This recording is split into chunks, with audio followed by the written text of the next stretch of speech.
Today, I'm going to talk about the basement. Okay, the basement and what?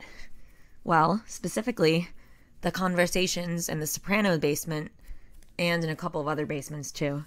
Is it private we could talk? Yeah, in the basement. Wait a second, where are you going with that lamp? I'm taking it. I gotta talk to you.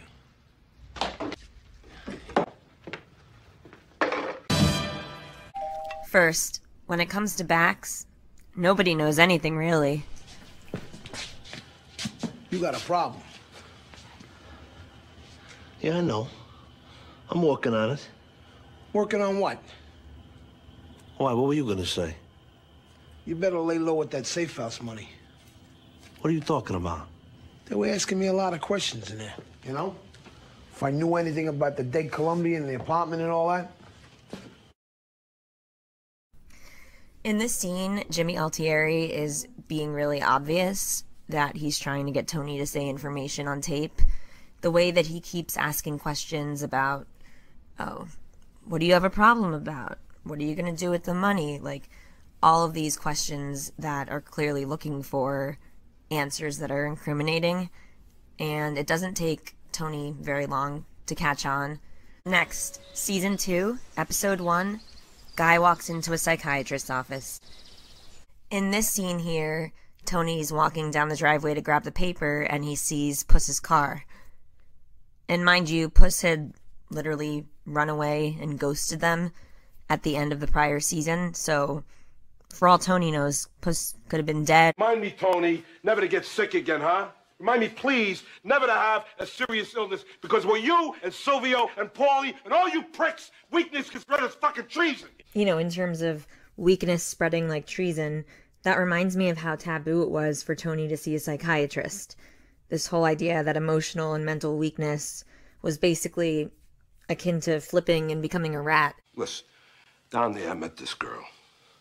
26, an acupuncturist. It was the only thing that fucking really helped with my sciatic nerve. Anyway, one thing led to another. Don't you ever pull shit like this again. Next up, the title of the Season 3 premiere is a reference to Angelo Ruggiero, whose home the FBI planted several bugs in, which gave them information about John Gotti and the Gambino crime family. It was just the prior episode, Funhouse, where Tony, Sil, and Polly put Puss into the water, and now the waters are coming back into Tony's house again. It's almost like a clever, weird little way of showing how things always come back around one way or another. The guarantee's gotta be expired by now. Next up, Season 3, Episode 2, Proshai Livushka. This particular scene comes in the episode that Livia dies. So Janice is downstairs in the basement going through Livia's things and also looking for money in the walls. But what she notices is that Livia didn't save any of her childhood stuff or Barbara's, besides Barbara's confirmation certificate and one of her baby shoes. Get the fuck out of here. Anthony Soprano. 7th grade, Mr. Martino. I had him. Why Fear Strikes Out by Jim Purcell is a good book. But she did save some of Tony's things, like his 7th grade book report, his varsity letter from high school. When everybody agreed that I had extraordinary visualization skills. Those pencil drawings that I did at Grandpa.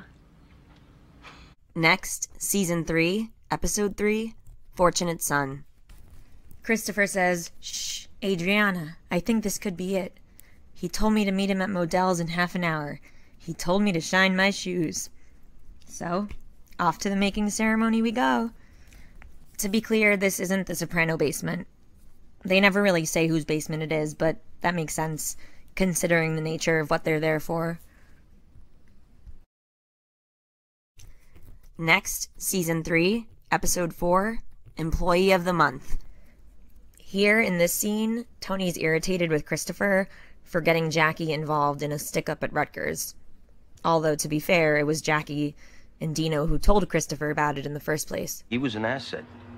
Pissed on the car seats, but he handled himself very good. No cowboy shit, nothing. Are you listening to me?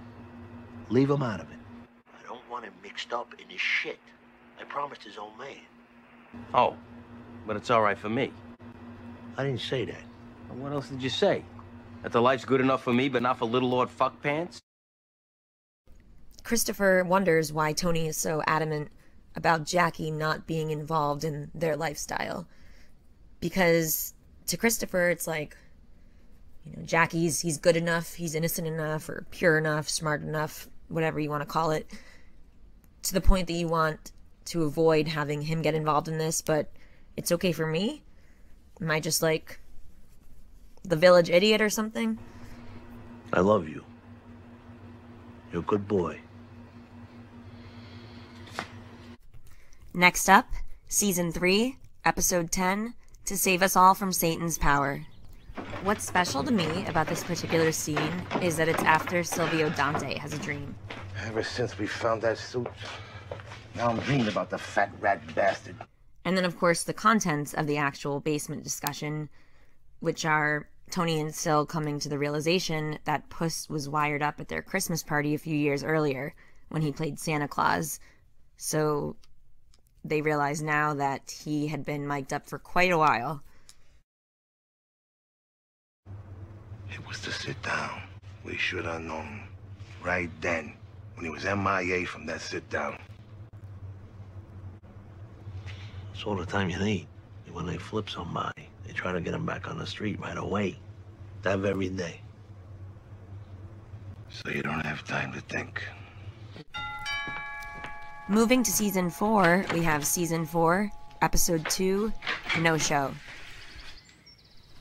So in this next scene in No Show, with Tony and Sil in the basement, it's fascinating because it's one of the only times that Sil basically disregards Tony's instructions. This floor tile shit, misunderstanding. Patsy, Christopher. It's a huge job, Sil. A lot of money at stake. You of all people should know that. Of course, once they have this conversation here, it's after the fact. But we don't really see any other time in the series where Sil just basically says, fuck it, you can go do this anyway. Which happened here with Patsy and the floor tiles. Did you deliberately disobey me? Of course not. Because Patsy says you gave the okay. Timeline got fucked up. Whole thing, misunderstanding.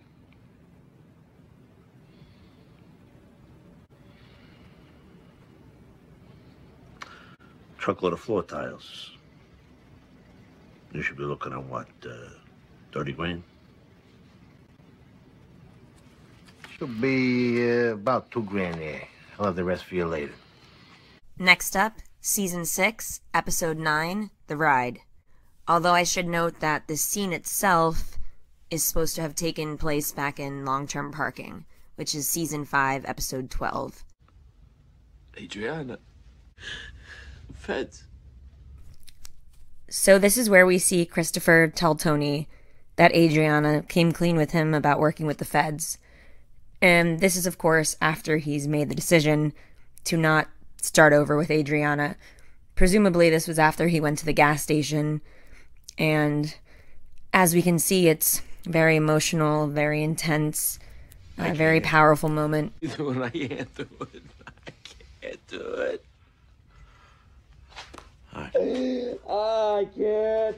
All right. I can't do it. I'm going to take care of it.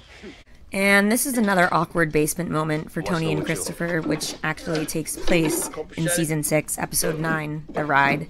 Finally, Season 6, Episode 10, Mo and Joe. Thank you. Here, Janice has just found out that she's getting the Sacrimony house as part of a reluctant arrangement between Tony and Johnny Sack, so she's quite overwhelmed with emotion. No one knows what goes on in my head. Something to note, though, is that early on in the episode, when Janice goes to see Tony, they get into another disagreement, and she says to Tony, There's nothing holding us together but DNA. So part of me thinks that Tony felt obligated. Just like how he didn't want to be a bad son, he doesn't want to be a bad brother, quote-unquote, either. And that's not to say that this unhealthy dynamic between Tony and Janice is any kind of secret, but I just felt it was worth pointing out here. Thanks for watching.